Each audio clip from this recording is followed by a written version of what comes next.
Hello, नमस्कार। स्वागत है आपका हमारे यूट्यूब चैनल लर्न एजुकेशन में। मैं विवेक।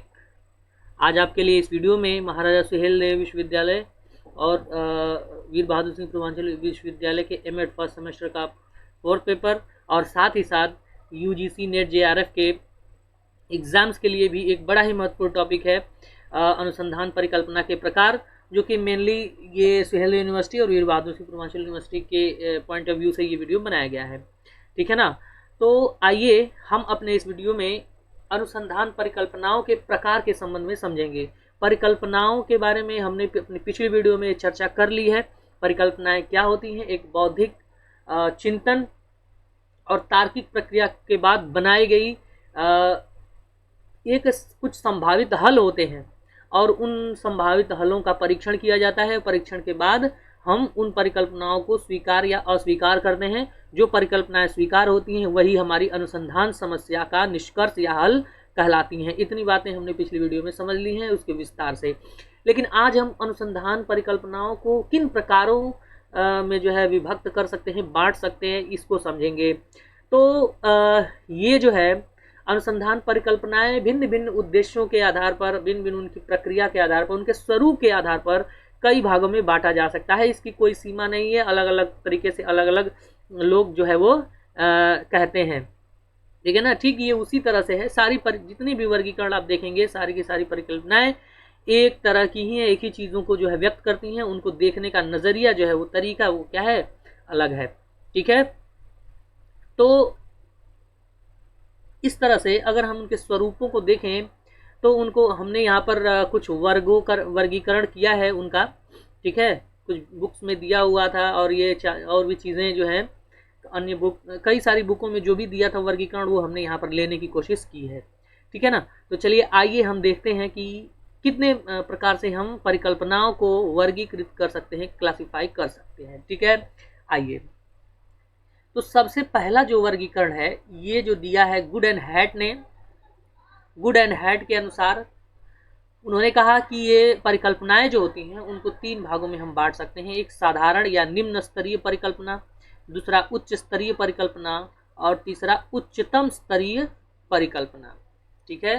तीन प्रकार से। दूसरा वर्गीकरण हम यहाँ देख सकते हैं अंतर की परिकल्पना और सहसंबंध की परिकल्पना। ठीक है ना। देखिए इन सब जितने भी वर्गीकरण है इन सभी को हम एक एक करके समझने वाले हैं। अभी सभी का नाम आप समझ लीजिए। ठीक है ना। और एग्ज़ाम में क्या करेंगे, कौन सा लिखेंगे, तो एग्ज़ाम में ध्यान दीजिएगा हम यहाँ पर इनमें से कोई भी लिख सकते हैं, लेकिन मुख्य तो यही रहेगा कि हम ये पहला वर्गीकरण जो सबसे लास्ट में मैंने वर्गीकरण लिखा है ये ज़्यादातर जो है प्रयोग होती हैं, है ना। लास्ट के दो जो भी आएगा मैं बता दूंगा इसमें से कौन सा लिखना है, लेकिन हमें सभी के बारे में जानना चाहिए। ठीक है।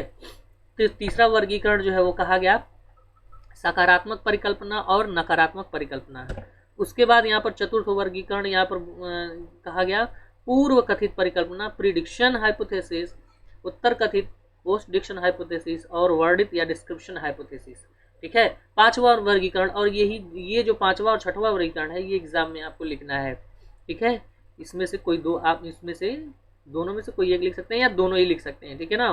बात समझ में आ गया। तो चलिए तीसरा यहाँ पांचवा जो है कहा गया दिशा परक परिकल्पना, दिशा विहीन परिकल्पना, directional hypothesis, non directional hypothesis, शून्य परिकल्पना या नल हाइपोथेसिस। ठीक है। और ये जो सष्टम वर्गीकरण है ये जो है सांख्यिकी परिकल्पनाओं के परीक्षण के आधार पर यहाँ पर ये बनाया गया है कि परिकल्पनाओं को किस प्रकार से परीक्षण करते हैं, सांख्यिकीय विधियों से, स्टैटिस्टिकल मेथड्स के द्वारा हम कैसे हाइपोथेसिस को टेस्ट करते हैं, उसके आधार पर ये वर्गीकरण किया गया है। तो उसके आधार पर हम यहाँ पर सबसे पहली अनुसंधान परिकल्पना और दूसरा जो है सांख्यिकीय परिकल्पना यहाँ पर कहा जा सकता है। पूरा सांख्यिकीय परिकल्पनाएं यहाँ पर दो टाइप की हो गई, नल हाइपोथेसिस या शून्य परिकल्पना और दूसरा वैकल्पिक परिकल्पना या अल्टरनेट हाइपोथेसिस। ठीक है। तो यहाँ पर 6 वर्गीकरण हमने लिखा है, जिसमें से किसको आपको एग्जाम में लिखना है वो मैंने आपको यहाँ पर बता दिया है। ठीक है। आइए हम इन सभी परिकल्पनाओं का एक विस्तार से और सभी पहलुओं को समझते हुए इनका जो है विवरण देखते हैं और समझते हैं। तो सबसे पहला वर्गीकरण जो हमने पढ़ा था वो था गुड एंड हैट के अनुसार प्रथम वर्गीकरण जो है वो साधारण या निम्न स्तरीय परिकल्पना। क्या होता है, नाम से स्पष्ट है, लोवेस्ट लेवल हाइपोथेसिस। देखिए इस प्रकार के हाइपोथेसिस ऐसी परिकल्पनाएं होती हैं जो साधारण निष्कर्षों के आधार पर निष्कर्षों को प्राप्त करने के लिए और बहुत ही साधारण समस्याएं जो हमारे पास हैं, है ना, जैसे कि अनुभवों के आधार पर जो दो चीज़ों में समानताएं हो गई, है ना, यानी सरल प्रकार की जो समस्याएं हैं उनके लिए जो परिकल्पनाएं बनती हैं वो साधारण या निम्न स्तरीय परिकल्पनाएं कहती हैं। जैसे उदाहरण के देखिए मैंने उदाहरण यहाँ पे लिख दिया है कि जैसे 11 वर्षीय बालक अति संवेदनशील होते हैं।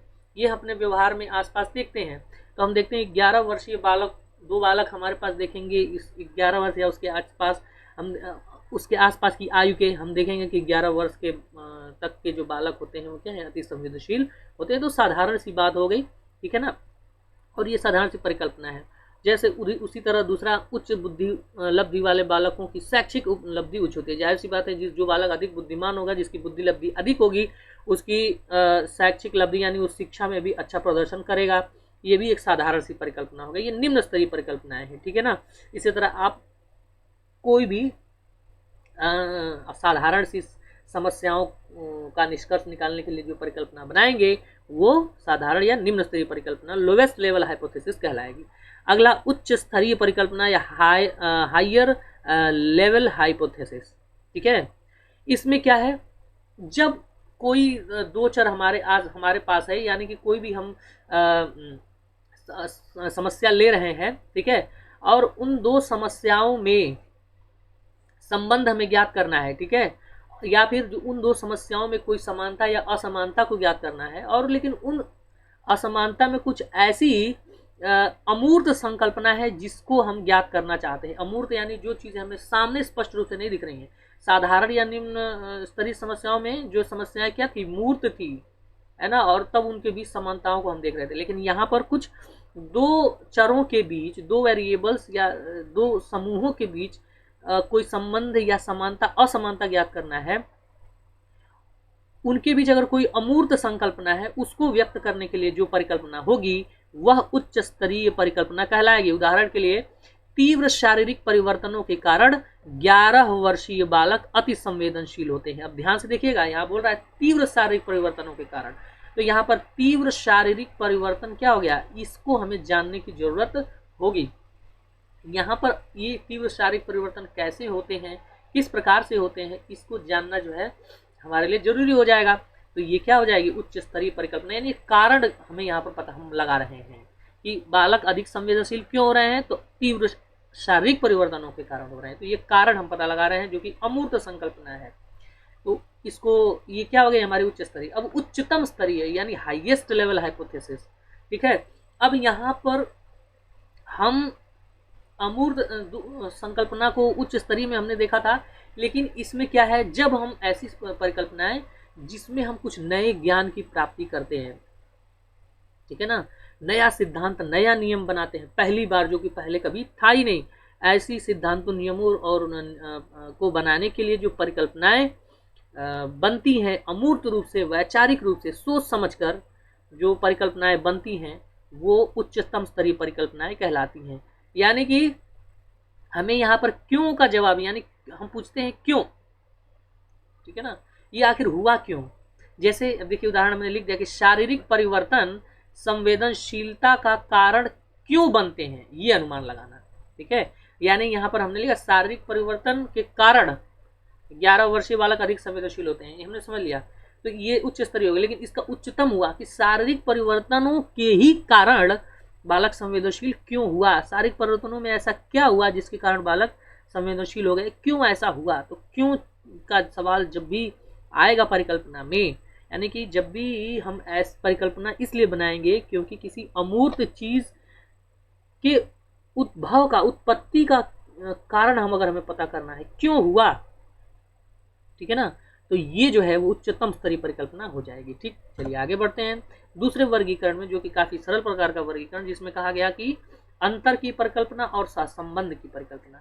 तो जाहिर सी बात है, कोई भी हम जब समस्या लेते हैं तो समस्या में दो या दो से अधिक चर होते हैं। यदि दो चर हैं तो दोनों चरों या दो समूह हमारे पास होते हैं, इन दोनों चरों या दोनों समूह में कोई अंतर है, इस प्रकार की अगर परिकल्पना हम मानते हैं तो इसे कहेंगे अंतर की परिकल्पना। जैसे माध्यमिक स्तर के बालक और बालिकाओं की शैक्षिक उपलब्धि में अंतर है, यहाँ पर देखिए ये माध्यमिक स्तर के बालक हो गए और ये जो है माध्यमिक स्तर के बालक हो गए और ये हो गई माध्यमिक स्तर की गर्ल्स। इन दोनों के बीच कोई अंतर है, ये हमने परिकल्पना मानी तो ये अंतर की परिकल्पना कहलाएगी। अब सहसंबंध की परिकल्पना का मतलब हम ये कहेंगे कि अंतर नहीं है बल्कि कुछ तो संबंध है। अब वो किस प्रकार का संबंध है, अब जाहिर सी बात है वो संबंध किसी एक का अधिक हो सकता है, किसी दूसरे का कम हो सकता है, या फिर दोनों का बराबर हो सकता है।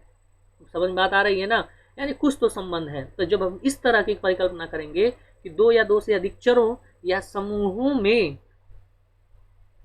संबंध है, केवल संबंध चीज अगर हम बात करें तो यहाँ पर संबंध की परिकल्पना या हाइपोथेसिस ऑफ कोरिलेशन कहलाएगी, और ये हाइपोथेसिस ऑफ डिफरेंस। उदाहरण के लिए बालक और बालिकाओं की शैक्षिक उपलब्धि में संबंध है। अब वह किस प्रकार का संबंध है, इसको सकारात्मक है या नकारात्मक है। देखिए अब यहीं से अगला जो है वर्गीकरण शुरू हो जाता है कि ये सकारात्मक है कि नकारात्मक है, यानी संबंध क्या है, किसी एक का ज्यादा है दूसरे का कम है, या दूसरे का कम है पहले का ज्यादा है। ठीक, तो यहाँ पे वही अगला जो तीसरा वर्गीकरण है उसमें हमें बताया गया कि सकारात्मक परिकल्पना और नकारात्मक परिकल्पना। ठीक है ना, सकारात्मक परिकल्पना और नकारात्मक। सकारात्मक परिकल्पना में क्या कहा गया कि दो या दो से अधिक चरों या समूहों में किसी कथन के रूप में हमें कोई ऐसा कथन दिया रहेगा जिसमें अंतर, प्रभाव या सहसंबंध को स्वीकारते हुए उसे सकारात्मक रूप से जो है प्रस्तुत करने वाली जो परिकल्पना होती है वो सकारात्मक परिकल्पना कहलाती है। यानी कि ऐसी, जैसे उदाहरण के लिए, उदाहरण से हम ज्यादा समझ सकते हैं। देखिए यहाँ पे अभ्यास से अधिगम में वृद्धि होती है। देखिए यहाँ पे वृद्धि होने की बात बोल जा रही है, यानी ये सकारात्मक बात हुई ना। ठीक है ना, तो क्या हुआ, ये सकारात्मक परिकल्पना। इसी में देखिए कार्य और कार्य संतोष और कार्य सहभागिता में, कार्य संतोष का मतलब किसी काम में रुचि, और साथ ही कार्य सहभागिता यानी किसी काम में भाग लेना। कोई व्यक्ति किसी कार्य में भाग ले रहा है और उसको उस कार्य में संतोष प्राप्त है, अच्छा लग रहा है उसे, तो इसमें धनात्मक सहसंबंध है। देखिए यहाँ बहुत बोला गया ना, धनात्मक सहसंबंध, तो ये क्या हो गया, सकारात्मक परिकल्पना हो गई। ठीक, नकारात्मक इसी का उल्टा हो जाएगा। अगर किसी कथन के रूप में अंतर, प्रभाव या संबंध को अस्वीकार किया जा रहा है, जैसे इसमें संबंध नहीं है, अधिगम से अभ्यास में वृद्धि नहीं होती है, जैसे उदाहरण एक लिए ही लिया कि अधिगम से अभ्यास से अधिगम में वृद्धि नहीं होती है, तो क्या हो गया, नकारात्मक परिकल्पना हो गया। या कार्य संतोष और कार्य सहभागिता में धनात्मक संबंध नहीं है या ऋणात्मक संबंध है। ठीक, तो ये बोल दिया हमने, ये नकारात्मक परिकल्पना हो गई। ठीक, चलिए आगे बढ़ते हैं। अगला चतुर्थ वर्गीकरण, अगर चौथे वर्गीकरण से बात समझ देखें तो इसमें बोला गया है कि ये समय से संबंधित है, यानी टाइम। अगर कोई परिकल्पना जो है वो समय को व्यक्त करती है, ठीक, जिससे हमें ऐसा लगे कि ये भविष्य में, वर्तमान या कि भूतकाल में चीज़ों को व्यक्त करने का प्रयास कर रही है, तो वो जो है इन वर्गीकरण में हम इसको बांटते हैं। जैसे पूर्व कथित या प्रिडिक्शन हाइपोथेसिस, उत्तर कथित, पोस्ट डिक्शन हाइपोथेसिस या वर्णित डिस्क्रिप्शन हाइपोथेसिस। तीनों को समझ लेते हैं, सिंपल सी बात है। कह रहा है कि पूर्व कथित परिकल्पना ऐसी परिकल्पना जो कि कोई कार्य आगे फ्यूचर में होने वाला है उसके लिए पहले ही अनुमान लगा लेना पूर्व कथित परिकल्पना कहलाता है। यानी कोई ऐसा कार्य जो कि भविष्य में होगा उसके लिए कल्पना कर लेना, कि पहले ही कल्पना कर लेना, नाम ही है पूर्व कथित, प्रिडिक्शन। ठीक है ना, तो जो क्या होगा का उत्तर देगी, भविष्य में क्या होने वाला है। ठीक है, तो प्रयोगात्मक अनुसंधानों में इसका प्रयोग होता है। ठीक, जैसे हम कोई प्रयोगात्मक अनुसंधान करेंगे तो उसमें पूर्व कथित परिकल्पना ही उपयोग की जाती है। जैसे उदाहरण के लिए शिक्षक का प्रशिक्षण का शिक्षकों पर सार्थक प्रभाव होगा। ठीक है, प्रशिक्षण यानी कोई शिक्षक का प्रशिक्षण चल रहा है तो उस प्रशिक्षण का जाहिर सी बात है भविष्य में उसका जो है सार्थक प्रभाव, कुछ अच्छा प्रभाव हमें देखने को यहाँ पर मिलेगा। ठीक है, बात समझ आ गया ना। तो प्रयोगात्मक अनुसंधानों में इस प्रकार की परिकल्पना का उपयोग होता है। उत्तर कथित परिकल्पना की बात अगर करें तो वह परिकल्पना जो क्या था का उत्तर देती है। जाहिर सी बात है कि पास्ट में यानी भूतकाल में क्या था, तो जाहिर सी बात है कि जैसा हम कोई ऐसी परिकल्पना है जो कि ऐतिहासिक रूप में हो, जाहिर सी बात है ऐतिहासिक अनुसंधानों में इसका प्रयोग ज़्यादा होता है। उदाहरण के लिए कि जैसे कि हम किसी भूतकाल में, जैसे एक देखिए यहाँ पे उदाहरण भी ले लिया है कि वैदिक काल में समावर्तन की प्रथा थी, तो ये क्या हुआ, प्रथा थी। अब उसकी उस समय तो हम थे नहीं, उसका अनुसंधान आज कर रहे हैं। वो घटना तो पहले ही घट गई, तो पिछली घटना का आज हम अनुमान लगा रहे हैं, तो वो क्या हो गया, उत्तर कथित परिकल्पना। यानी कि घटना भूतकाल में थी, उसका कल्पना आज हम कर रहे हैं, तो ये क्या हो गया, ये उत्तर कथित परिकल्पना हो गई। समझ में आ गया ना बात। चलिए, वर्णित परिकल्पना, अब जाहिर सी बात है एक भविष्य में हो गया, एक भूतकाल में हो गया, तो तीसरा वर्तमान में होगा, सीधी बात है। डिस्क्रिप्शन, यानी कि परिकल्पना जो क्या है का उत्तर देती है, इस समय क्या है। यानी कि कोई भी ऐसी परिकल्पना हम बनाएं जिसमें वर्तमान परिस्थितियों में कोई घटना घट रही है, उससे संबंधित हो, तो ये जो है वर्णित परिकल्पना कहलाएगी। जैसे उदाहरण के सहगामी क्रियाओं में विद्यार्थियों का साथ, अच्छा ये देखिए, सहगामी क्रियाएं मतलब को कैरिकुलर एक्टिविटी। जैसे हम कोई कक्षा में को कैरिकुलर एक्टिविटी करा रहे हैं, तो उसका विद्यार्थियों पर सार्थक प्रभाव पड़ता है, कुछ अच्छी चीजें सीखते हैं यहाँ पर जो है पड़ेगा, तत्काल में यहाँ पर चीजें देखी जा रही हैं। तो क्रियात्मक अनुसंधानों में इसका प्रयोग ज्यादा किया जाता है, क्योंकि क्रियात्मक अनुसंधान तत्कालीन परिस्थितियों में के अध्ययन के लिए, उनके बारे में जानकारी के लिए किए जाते हैं। ठीक, इतनी बात समझ में आ गई होगी। अब आते हैं हम थोड़ा सा एक इम्पोर्टेंट वर्गीकरण, जो कि परीक्षा में आपको यही लिखना चाहिए। ठीक है, तो पंचम वर्गीकरण में कहा गया कि चरों, जो हमारे पास किसी कोई चर है, दो या दो से अधिक चर, उन चरों या समूहों में अंतर या संबंध की दिशा के आधार पर, दिशा के आधार पर, उदाहरण द्वारा हम इसको बेहतर समझ सकते हैं। दिशा के आधार पर कैसे, तो आप ये देखिए कि दिशा, सबसे पहली दिशा परक परिकल्पना, दिशा विहीन परिकल्पना और शून्य परिकल्पना, यहाँ तीन परिकल्पनाओं की बात की है पंचम वर्गीकरण, पांचवें वर्गीकरण में। ठीक है, तो डायरेक्शनल हाइपोथेसिस या दिशा परक परिकल्पना से हम क्या समझते हैं, देखिए, वह परिकल्पना जो समूहों या चरों में सहसंबंध या अंतर के ऋणात्मक या धनात्मक, या एक समूह को दूसरे से श्रेष्ठ या निम्न होने की घोषणा करती है। कहने का मतलब, हमारे पास दो समूह है यहाँ पे। ठीक है, हमारे पास कितने समूह हैं, दो। अब दो या दो से अधिक, मान लीजिए हम यहाँ दो ही मान लेते हैं, दोनों समूहों में क्या अंतर है, ठीक है ना, या किस प्रकार का संबंध है, क्या वह धनात्मक है, क्या वह ऋणात्मक संबंध है, या फिर इन दोनों समूहों में कौन सा समूह अधिक श्रेष्ठ है, इसको बताने वाली अगर कोई परिकल्पना है, तो वो उसे कहेंगे दिशा परक परिकल्पना।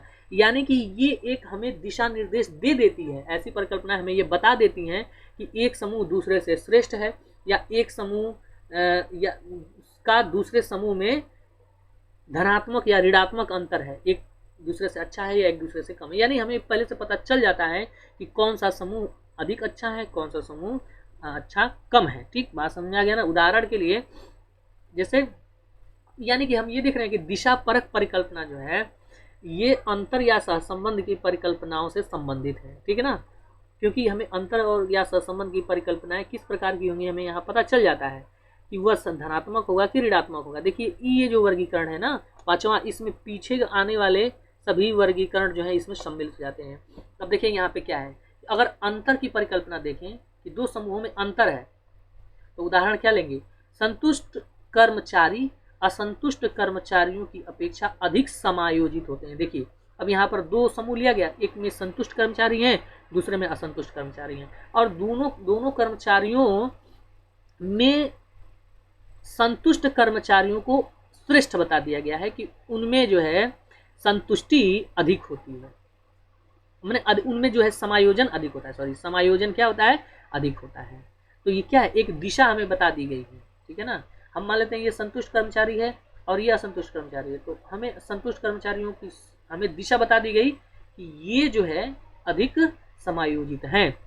ठीक है ना, अब सहसंबंध की इसी में अगर दिशा परक परिकल्पना में सहसंबंध को जोड़े, सहसंबंध यानी दो समूहों में संबंध बताती अगर हो, तो कैसे कहेंगे कि समायोजन और कार्य में, अब देखिए यहाँ पर सहसंबंध की अगर बात की गई, तो सहसंबंध में कहा गया कि समायोजन और कार्य संतोष में धनात्मक अंतर है। देखिए यहाँ सहसंबंध धनात्मक या ऋणात्मक होता है, तो यहाँ पर जो चीजें हैं कि इन दोनों में क्या है, धनात्मक अंतर है। ठीक, इस तरह से, यानी ये दिशा परक परिकल्पना। एक आध उदाहरण और ले सकते हैं, जैसे कि हाँ, अगर अंतर की परिकल्पना की बात करें, मान लीजिए अधिक कार्य क्षमता वाले कर्मियों में कम कार्य क्षमता वाले कर्मियों की तुलना में कार्य दबाव कम होता है। तो ये क्या हुआ, दिशा, एक दिशा निर्धारित हो गई कि एक का कार्य दबाव अधिक है, दूसरे में कार्य दबाव कम है। और यही बात अगर सहसंबंध में करें तो कह सकते हैं कि कार्य दबाव और कार्य क्षमता में ऋणात्मक सहसंबंध है। ठीक, समझ में बात आ गई होगी। इसी तरह अब दिशा विहीन परिकल्पना यानी नॉन डायरेक्शनल हाइपोथेसिस की बात करें तो इसमें क्या है, दिशा हमें पता नहीं चलेगी, कौन श्रेष्ठ है कौन श्रेष्ठ नहीं है। ठीक, तो इसकी पता नहीं चलेगी। उदाहरण के लिए अंतर की अगर परिकल्पना की बात करें, अगर अंतर दोनों में अंतर की बात करें दिशा विहीन परिकल्पना में, तो हम ये कहेंगे कि शिक्षित और अशिक्षित व्यक्तियों में सामाजिक कौशल में अंतर होता है, लेकिन अब कैसा अंतर होता है ये हमें नहीं पता है। यानी दिशा हमें यहाँ पर नहीं पता चल रही है कि शिक्षित और अशिक्षित व्यक्तियों में कि सामाजिक कौशल में अंतर होता है, लेकिन कैसा अंतर होता है क्या ये पता चल रहा है, इसमें नहीं पता चल रहा है। तो ये कैसी परिकल्पना हो गई, ये दिशा विहीन परिकल्पना हो गई। अब इसी को अगर सहसंबंध परिकल्पना के पॉइंट ऑफ व्यू से देखा जाए तो हम ये कहेंगे कि सामाजिक कौशल और शिक्षा के प्रति अभिवृत्ति में अंतर होता है। ठीक है, सामाजिक कौशल और शिक्षा के प्रति जो व्यक्तियों की अभिवृत्ति है वो क्या है, उसमें अंतर है। अब कैसा अंतर है, धनात्मक की ऋणात्मक, कैसा अंतर नहीं पता है, यानी दिशा में नहीं पता है, तो ये क्या हो गया, दिशा विहीन। अब शून्य परिकल्पना की अगर बात करें तो शून्य परिकल्पना में ऊपर दिशा परक और दिशा विहीन परिकल्पना में कोई अंतर न होने की, यानी कि कोई अंतर ही नहीं है, न होने की बात की जाती है। ठीक है, यानी दोनों प्रकारों के विपरीत शून्य परिकल्पना में अंतर के शून्य न होने की कल्पना की जाती है। यहाँ पर बात समझ में आ गया, यानी अंतर कोई है ही नहीं, इसकी बात की जाती है। उदाहरण अगर लें तो एक उदाहरण जैसे लिया जाए अंतर की परिकल्पना के आधार पर, तो हम कहेंगे कि छात्र और छात्राओं की शैक्षिक उपलब्धि में अंतर नहीं होता है। ठीक है, छात्र और यह हुए छात्रा, है ना, इनकी शैक्षिक उपलब्धि में कोई अंतर नहीं होता है, कोई अंतर नहीं होता है। ठीक, तो जब अंतर ही नहीं है तो अंतर की बात यहाँ पर की गई है, तो अंतर की परिकल्पना के आधार पर ये क्या हो गया, शून्य परिकल्पना। अब सहसंबंध की परिकल्पना के आधार पर एक अगर बनाए तो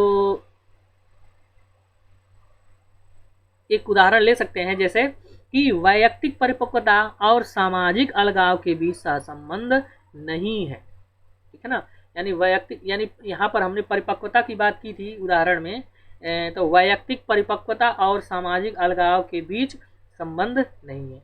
यानी व्यक्ति की जो परिपक्वता, जो मैच्योरिटी है उसमें, और समाज से जो अलगाव होने की स्थिति है उसमें कोई सहसंबंध नहीं है, यानी न होने की बात। कुल मिला के आप ये समझिए कि संबंध या अंतर न होने की अगर बात की जाए तो ये जो है शून्य परिकल्पना हो जाएगी। ठीक, चलिए अब आते हैं हम एक बड़े ही महत्वपूर्ण वर्गीकरण, जो कि वास्तव में तो यहाँ का भाग नहीं है, ये तो सांख्यिकी विधियों की यानी स्टेटिस्टिकल मेथड्स में ये चीज़ों को हम समझते हैं, लेकिन यहाँ पर हमें देखना होगा जो कि प्रयोगों के आधार पर बनाई गई है। और परिकल्पना बनाने के बाद जब हम उसका परीक्षण करते हैं, टेस्ट करते हैं परिकल्पना को, उसके आधार पर ये जो है वर्गीकरण किया गया है। छठवां या षष्ठम वर्गीकरण जो है वो किया गया है। ठीक, तो इसको थोड़ा समझने वाली बात है, क्या है ये, इसको आइए हम थोड़ा समझ लेते हैं कि षष्ठम वर्गीकरण में क्या है। अनुसंधान परिकल्पना, देखिए हम कभी भी जब समस्या का चयन कर लेते हैं, समस्या के चयन के बाद हम शीर्षक और समस्या प्रश्नों का जो है निर्माण कर लेते हैं, उसमें चरों को खोज लेते हैं, उसके बाद हम उन चरों के आधार पर कुछ परिकल्पनाएं बनाते हैं। यानी जिन चरों का हमें अध्ययन करना है उन चरों का निर्धारण करने के तुरंत बाद हम जो परिकल्पना बनाते हैं और जिनका हमें परीक्षण करना है, ठीक है, उन्हें हम अनुसंधान परिकल्पना या रिसर्च हाइपोथेसिस, कभी कभी इसको कार्यकारी परिकल्पना भी कहते हैं। ठीक है ना, समझ में आया। यानी कि समस्या के चयन के बाद, चरों की पहचान के बाद, उन चरों का वो चर जिनका हमें अध्ययन करना है उन चरों के बीच, उन्हीं दोनों, जाहिर सी बात है दो चरों का हमने चुना तो उन दोनों चरों के बीच का अध्ययन हम ही करेंगे ना, उन्हीं का अध्ययन करेंगे।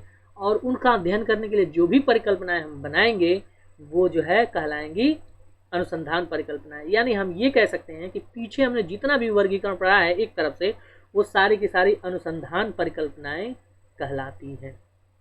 ठीक है, उन सबको मिलाकर हम कह सकते हैं वो अनुसंधान परिकल्पना या कार्यकारी परिकल्पना होती है। ठीक है ना। देखिए यहाँ पे लिखा भी गया है कि ये दिशा परक, दिशा विहीन, अंतर या संबंध, सकारात्मक या नकारात्मक किसी भी प्रकार की जो है परिकल्पनाएं हो सकती हैं। ठीक है, बात समझ में आ गया ना। जैसे अभी हमने कहा, अभी पीछे उदाहरण लिया था, मान लीजिए कि उदाहरण हमने ले लिया कि छात्र एवं छात्राओं की व्यावसायिक इच्छाओं में या आकांक्षाओं में अंतर होता है। क्या है ये, हमने एक परिकल्पना ले ली जो कि अंतर की परिकल्पना है। ठीक है, अंतर होता है और अंतर की परिकल्पना है, साथ ही साथ कैसी है, साथ ही साथ ये दिशा विहीन परिकल्पना है। ठीक, दिशा विहीन परिकल्पना है। तो क्या हो गया, ये एक अनुसंधान परिकल्पना हो गई। अब हमारे पास एक छात्र हो गया, यहाँ पर क्या हो गया, एक छात्र हो गया और एक हो गया छात्रा। ठीक है, छात्र और छात्रा, इन दोनों की, ये दो, इनकी व्यावसायिक दक्षता, व्यावसायिक दक्षता और गर्ल्स की व्यावसायिक दक्षता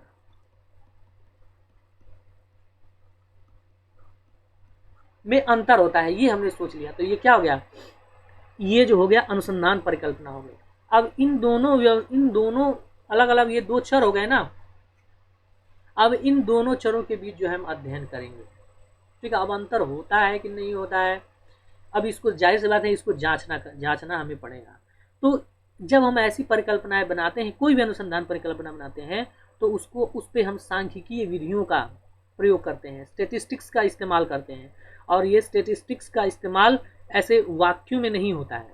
जैसे हमने वाक्य बोल दिया कि अभी जो बोला कि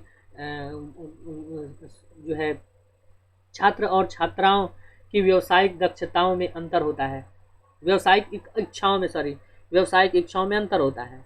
ठीक, तो ये हमने एक वाक्य के रूप में मान लिया। अब इस वाक्य को हमें क्या करना है, हमें इस पर सांख्यिकीय परीक्षण करना है कि अंतर होता है तो किस सीमा तक अंतर होता है, कितना अंतर होता है।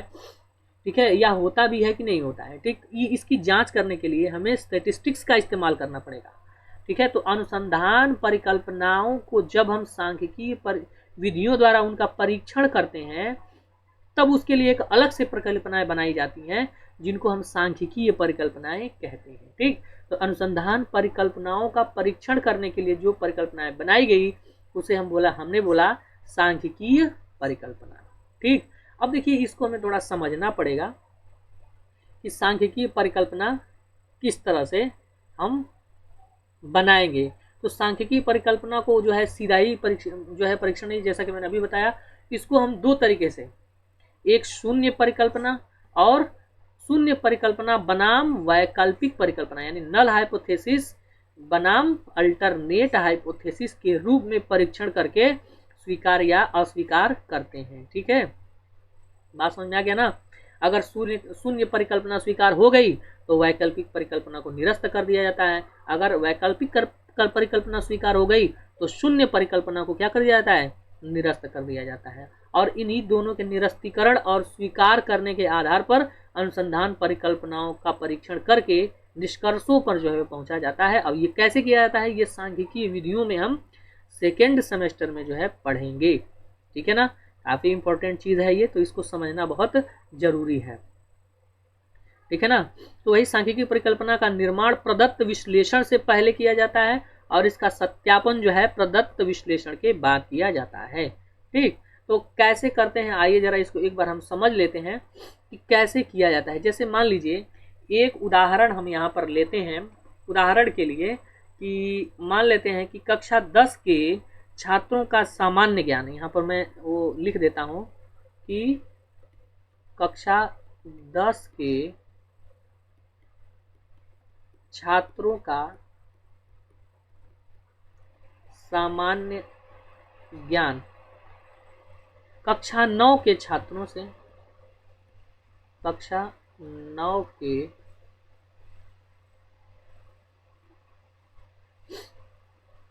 कक्षा 9 के छात्रों से अधिक है। अच्छा, क्या आप बता सकते हैं कि ये किस प्रकार की परिकल्पना है? क्या ये दिशा विहीन है कि दिशीय परिकल्पना है? किस प्रकार की परिकल्पना है बताइए? दिशा परक है कि दिशा विहीन है? तो हम यहाँ पर देख रहे हैं कि ये दिशा परक परिकल्पना है, क्योंकि अधिक यहाँ पर बात की गई है, हमें बता दिया गया है। ठीक है, तो ये दिशा परक परिकल्पना है, सकारात्मक परिकल्पना है।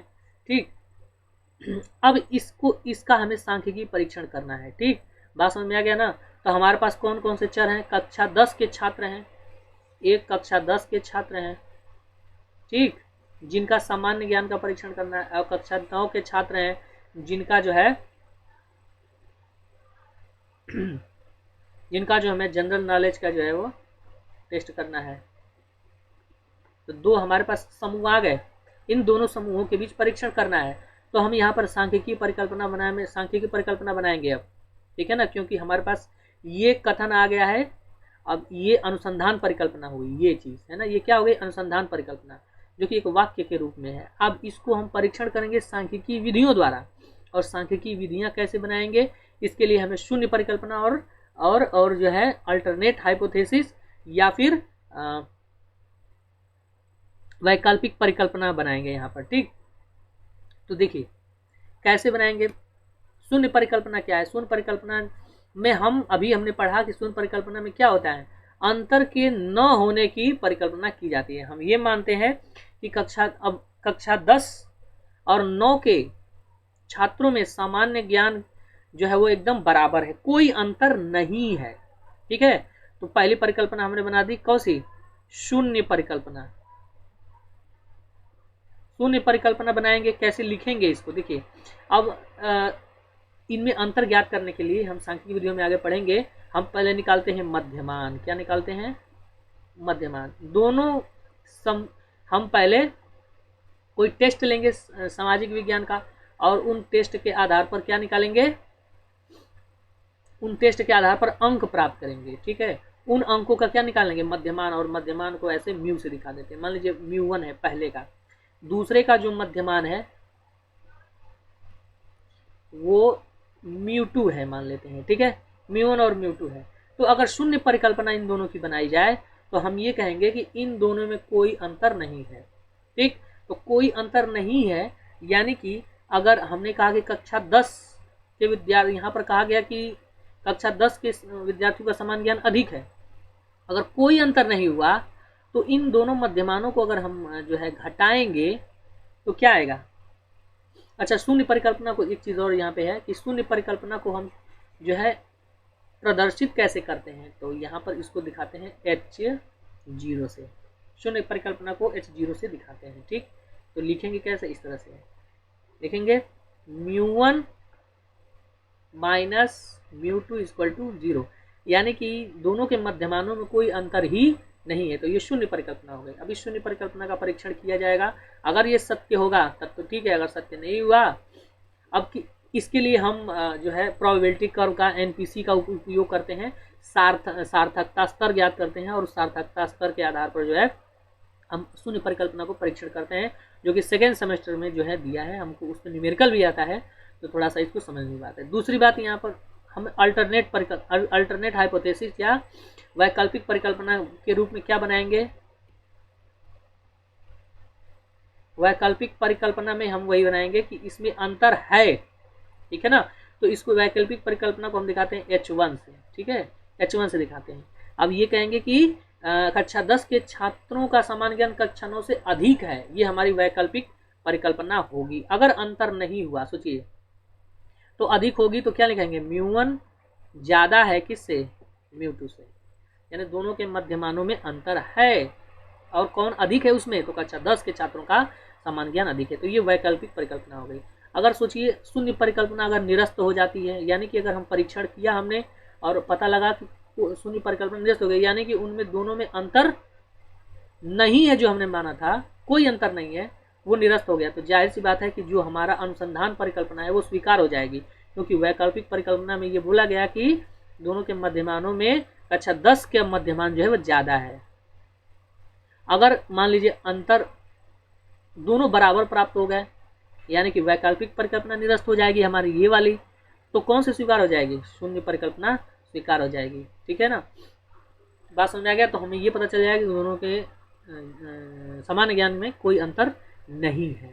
ठीक, तो इस तरह से हम परीक्षण करते हैं सांख्यिकी विधियों द्वारा किसी अनुसंधान परिकल्पना का। ठीक, इतनी बात समझ में आ गई होगी आशा है। ठीक है ना, तो ये अभी थोड़ा सा छोटा सा रूप है, आगे हम इसको अगले सेमेस्टर में जो है डिटेल में जो है पढ़ा जाएगा। सांख्यिकी विधियाँ एक बुक हमें पढ़नी है सेकेंड सेमेस्टर में, उसमें हम जो है पढ़ेंगे, जो कि काफ़ी इंपॉर्टेंट है, न्यूमेरिकल पोर्शन है उसमें। ठीक है ना, तो आप हमारे चैनल से जुड़े रहेंगे, हम आपकी पूरी सहायता करेंगे ताकि आप चीज़ों को समझें। और न केवल देखिए ज्ञान हमें लेना, पढ़ के परीक्षा पास कर लेना कोई बड़ी बात नहीं है, कोई भी पास हो जाते हैं। और खासतौर से सुहेल यूनिवर्सिटी और वीर बहादुर सिंह पूर्वांचल यूनिवर्सिटी में जो है बहुत ही कोई कुछ भी नहीं लेगा तभी फेल होता है। ठीक है ना, कोई फेल नहीं होता है, सभी पास हो जाते हैं। लेकिन हम एमएड कर रहे हैं, हम एमएड के विद्यार्थी हैं, तो हमें इतना ज्ञान होना चाहिए कि हम शिक्षकों को पढ़ा सकें, यानी हम जो है शिक्षकों को पढ़ाने वाले शिक्षक बनने वाले हैं। ठीक है ना, तो इस बात का ज्ञान रहे और उस हिसाब से आपको आगे पढ़ना है। ठीक है ना, तो इस प्रकार से हमने आज देखिए हमने वर्गीकरण पढ़ा परिकल्पनाओं का। आशा है ये वीडियो आपको अच्छी लगी होगी। अगर अच्छी लगे तो हमारे इस चैनल को सब्सक्राइब जरूर करें, हम बहुत मेहनत कर रहे हैं आपके लिए। और हमारे इस चैनल को सब्सक्राइब करें, शेयर करें, इस वीडियो को लाइक करें, कमेंट करें। कोई नई चीज़ जानकारी चाहिए तो कमेंट सेक्शन में बता सकते हैं। हमारे यूट्यूब जो है हमारे अन्य चैनल, व्हाट्सएप चैनल और टेलीग्राम चैनल हैं जिस पे आपको कंटेंट प्रोवाइड कराए जाते रहते हैं हमेशा, तो आप उसको ज्वाइन भी कर सकते हैं। ठीक है, और प्लीज़ हमें सपोर्ट करें ताकि हम अच्छे से अच्छी चीज़ों आप तक पहुंचा सकें। ठीक है, चलिए वीडियो में अंत तक बने रहने के लिए आपका बहुत बहुत धन्यवाद। नमस्कार, शुभ दिन।